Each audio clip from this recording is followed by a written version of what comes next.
Cameroun, c'est un statut de tutelle, de mandat de 1922 à 1946 et de tutelle à partir de 1946.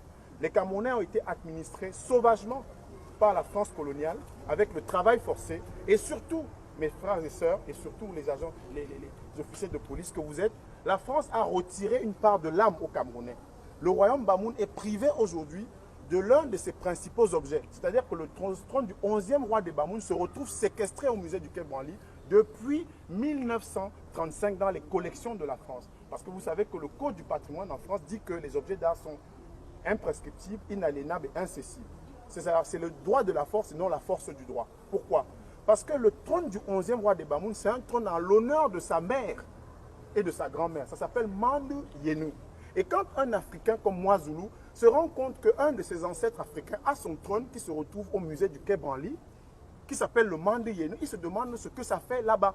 Ce d'autant plus que le président Emmanuel Macron à Ouagadougou, en novembre en 2017, le président Macron s'était déjà engagé pour la restitution à notre continent, le continent berceau de l'humanité qui est piétiné par le Code noir de Colbert qui a dit que ceux qui y venaient étaient des choses, des marchandises, article 44, je cite, eh bien il a dit que le continent africain va être restitué dans sa dignité, dans son âme. Mes chers frères, mes chères sœurs, mes chers officiers de police, on se retrouve aujourd'hui presque en novembre 2020. Monsieur Felwine Sarr, économiste, un de nos frères d'Afrique, fondateur des ateliers de la pensée avec Achille Mbembe à Dakar, et Madame Bénédicte Savoie, qui est spécialiste d'histoire de l'art, ont remis au président Macron un document, un rapport sur la restitution à l'Afrique de ses biens. Et on a même accepté parce que quand un voleur vous prend votre objet, vous ne négociez pas. Quand un voleur vous prend votre objet, parce que les militaires français, on l'a dit, c'est explicite, noir sur blanc, ça résulte de vols, de pillages et de séquestration. Les militaires français qui ont déporté le roi des Bamoun Djoya en 1924 et qui l'ont amené dans une autre ville comme Béhanzin a été amené, parce que Béhanzin, on a pris le trône de Béhanzin, on l'a ramené en France. On a pris le trône de Béhanzin. Et donc on se dit aujourd'hui que la France, ce pays des droits de l'homme, qu'il a lu en France mais qui a oublié de le lire ailleurs, la France, ce pays de liberté, qui le prône chez lui mais qui ne le veut pas ailleurs, la France, ce pays d'égalité, qui le consacre chez lui mais ne le veut pas ailleurs, cette France-là est venue prendre ces objets sur notre continent africain et c'est devenu la propriété du musée du Quai Branly, Jacques Chirac. Comment ça se fait?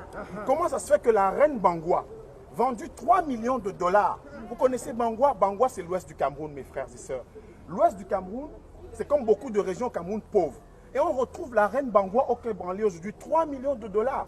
Ça fait 3 millions d'euros, 2 milliards de francs CFA. Vous imaginez que ça peut transformer Bangwa correctement? Parce qu'avec 3 millions d'euros, même dans une commune française, on change la vie des gens. Donc la reine Bangwa aujourd'hui est exposée au musée du Quai Branly. On va payer 15 € chacun pour aller visiter la reine Bangwa. Quelque chose qui nous appartient. Les Bangwa sont en train de croupir dans la misère là-bas. Ils ont été dépossédés de leur âme, de leur dignité et maintenant de leurs biens. Et ça se retrouve en France.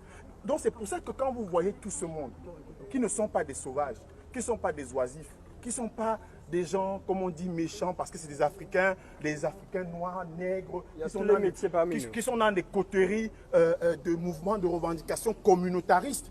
Non, nous ne le sommes pas.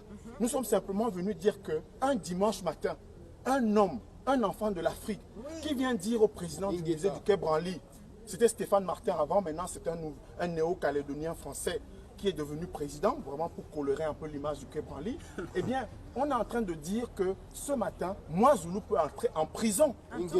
Moi, Zoulou peut aller en prison, alors que les masques Pounou, les masques Tchokwe, les masques Bamoun, les masques Kom, les masques Mboshi, les masques Zoulou, les masques Glélé, les masques Dan, qui ont inspiré Picasso. Quel est ce pays où Picasso est le plus grand peintre de l'histoire de l'humanité? Et c'est grâce à l'Afrique que Picasso est devenu Picasso. Mais pourquoi vous voulez envoyer notre frère en prison au lieu de lui dire merci? Comment on envoie moi Zoulou en prison au lieu de lui dire merci? Comment Braque, comment Cézanne, comment Matisse, comment Derain? Vlaminck et Derain sont deux amis.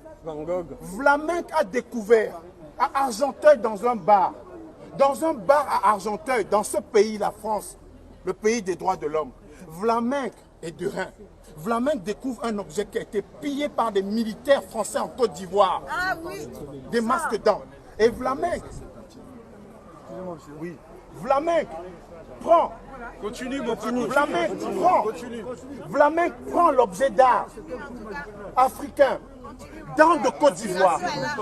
Et il amène, c'est son jeune frère Derain, qui a 20 ans à l'époque. Et Derain commence à devenir un grand peintre français, grâce au masque d'An de Côte d'Ivoire. Et moi, Zoulou va aller en prison au lieu que les descendants de Vlaminck et de Derain disent merci aux ancêtres de moi, Zoulou, l'applaudissent dans les rues de Paris.